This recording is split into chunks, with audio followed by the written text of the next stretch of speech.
नमस्कार। चलिए आज इतिहास में एक ऐसे चैप्टर को देखते हैं जिसने भारत का भविष्य हमेशा के लिए बदल दिया। हम बात करेंगे भारत पर हुए पहले इस्लामी आक्रमणों की। और देखिए, ये सिर्फ लड़ाइयों की कहानी नहीं है। असल में ये कहानी है तीन अलग अलग लहरों की। पहले आए अरब, फिर आए गजनवी के विनाशकारी छापे और आखिर में मोहम्मद गोरी की वो जीत जिसने सब कुछ बदल दिया। इन तीनों ने मिलकर भारत में एक नए युग की नींव रखी। तो चलिए शुरू करते हैं और इस कहानी को आगे बढ़ाते हैं। तो ये सब शुरू कहाँ से हुआ? इन आक्रमणों की जड़ें कहाँ हैं? इसके लिए हमें थोड़ा पीछे जाना होगा, इस्लाम के शुरुआती दिनों में। देखिए, पैगंबर मोहम्मद साहब के बाद एक बड़ा सवाल खड़ा हुआ कि उनका उत्तराधिकारी कौन होगा, उनके बाद नेतृत्व कौन करेगा। यहीं से खलीफा की व्यवस्था शुरू हुई। ये लोग राजनीतिक और धार्मिक दोनों नेता होते थे। पहले 4 खलीफाओं के बाद उत्तराधिकार को लेकर एक बहुत बड़ा मतभेद हुआ और इसी से इस्लाम के 2 प्रमुख समुदाय बने, सुन्नी और शिया। अब ये जानना जरूरी क्यों है? जरूरी इसलिए है क्योंकि इन्हीं शुरुआती खलीफाओं के नेतृत्व में साम्राज्य का विस्तार शुरू हुआ और उनकी नजरें पूर्व की ओर यानी भारत की तरफ पड़ी। तो इस विस्तार की जो पहली लहर थी वो आकर सीधे टकराई भारत के दरवाजों पर। ये थे अरब आक्रमणकारी और उन्होंने सिंध को अपना निशाना बनाया।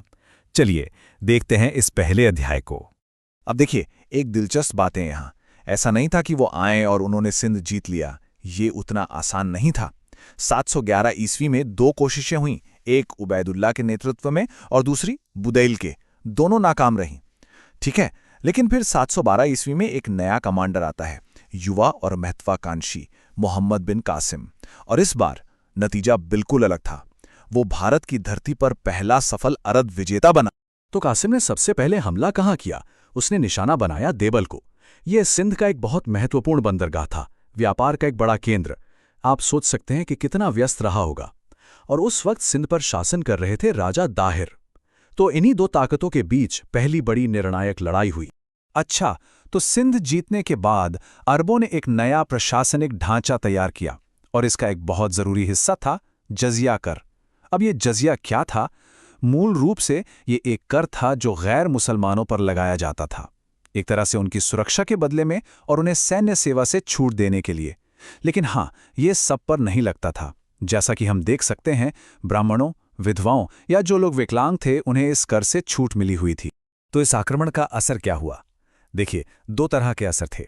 एक तरफ हमलावरों के अपने स्पष्ट उद्देश्य थे। उन्हें धन दौलत चाहिए थी, इस्लाम का प्रसार करना था और अपने सिक्के यानी दिरहम चलाने थे। लेकिन इसके साथ साथ एक 2 तरफा सांस्कृतिक आदान प्रदान भी हुआ। मतलब अरब अपने साथ ऊंट पालने और खजूर की खेती के तरीके लाए तो उन्होंने यहाँ से मॉनसून के बारे में सीखा। लेकिन जो सबसे बड़ा ज्ञान का हस्तांतरण हुआ वो था दशमलव प्रणाली का। यह अरबों ने भारत से सीखा और फिर यही प्रणाली उनके जरिए यूरोप तक पहुंची। इसने सचमुच गणित और विज्ञान की दुनिया में क्रांति लाई।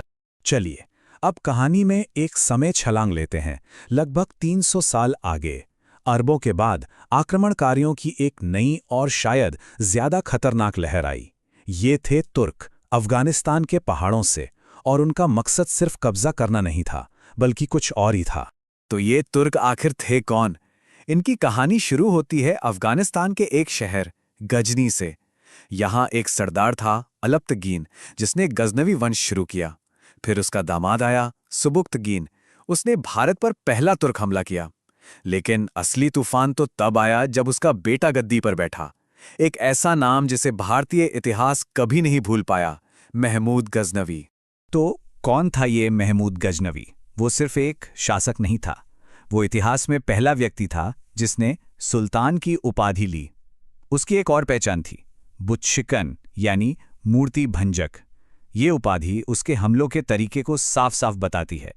उसका निशाना अक्सर भारत के धनी मंदिर होते थे। और 1001 ईस्वी में उसने राजा जयपाल को हराकर भारत में अपने इन विनाशकारी अभियानों की शुरुआत की। जो चीज गजनवी को सबसे अलग बनाती है वो है उसके हमलों का पैमाना। 1 या 2 बार नहीं, उसने भारत पर पूरे 17 बार हमला किया। जरा सोचिए, लगभग हर साल एक नया आक्रमण। मुल्तान से लेकर कन्नौज तक उसने पूरे उत्तर भारत को हिलाकर रख दिया। ये 2 दशकों से भी ज्यादा समय तक चलता रहा, एक के बाद एक। और इन 17 हमलों में से एक हमला ऐसा है जो आज भी सबसे ज्यादा कुख्यात है। 1025 ईस्वी का सोमनाथ मंदिर पर हमला। देखिए, ये सिर्फ एक मंदिर को लूटने की बात नहीं थी। सोमनाथ उस वक्त हिंदू आस्था का एक बहुत बहुत बड़ा केंद्र था। इसीलिए जैसा कि यहां लिखा है, इसे हिंदू आस्था को सबसे ज्यादा नुकसान पहुंचाने वाला हमला माना गया। इसका असर सिर्फ आर्थिक नहीं था, ये लोगों की आस्था पर, उनके विश्वास पर एक बहुत बड़ा हमला था। लेकिन यहां कहानी में एक मोड़ है, एक बड़ा अजीब सा विरोधाभास है। यही गजनवी जो इतना विनाशकारी आक्रमणकारी था, वो कला और ज्ञान का बहुत बड़ा संरक्षक भी था। थोड़ा अजीब है ना? उसके दरबार में फिरदौसी जैसे कवि थे, जिनकी शाहनामा आज भी बहुत प्रसिद्ध है। और सबसे महत्वपूर्ण, अल बिरूनी जैसा विद्वान था, जो उसके साथ भारत आया और उसने लिखी किताबुल हिंद।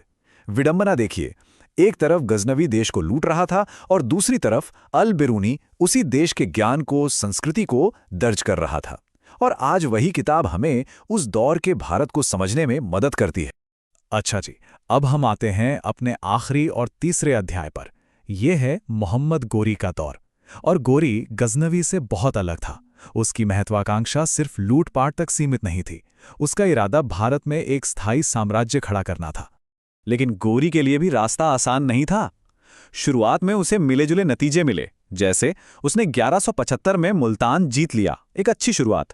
लेकिन जब उसने गुजरात की तरफ बढ़ने की कोशिश की, तो 1178 में उसे एक बड़ी हार का सामना करना पड़ा। और पता है उसे किसने हराया? एक ऐसी सेना ने जिसका नेतृत्व एक रानी नायका देवी कर रही थी। तो इस हार से साफ था कि भारत को जीतना अभी भी कोई छोटा-मोटा काम नहीं था। और फिर आता है वो निर्णायक मोड़, जिसने उत्तर भारत के इतिहास का रुख ही बदल दिया। तराइन की लड़ाई। गोरी बनाम पृथ्वीराज चौहान। 1191 में पहली लड़ाई में गोरी हार गया, पृथ्वीराज चौहान जीत गए। लगा कि गोरी का अध्याय समाप्त हो गया, लेकिन नहीं, गोरी हार मानने वालों में से नहीं था। ठीक 1 साल बाद 1192 में वो वापस आया, इस बार बेहतर तैयारी के साथ, नई रणनीति के साथ। और इस बार पासा पलट गया, पृथ्वीराज चौहान हार गए। और इस एक जीत ने गोरी के लिए दिल्ली के दरवाजे हमेशा के लिए खोल दिए। तराइन की जीत तो बस शुरुआत थी। गोरी वहां रुका नहीं। अगला उसने 1194 में कन्नौज के शक्तिशाली राजा जयचंद को चंदावर की लड़ाई में हराया।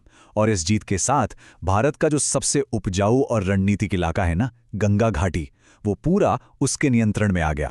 तो अब हम निष्कर्ष की ओर बढ़ते हैं।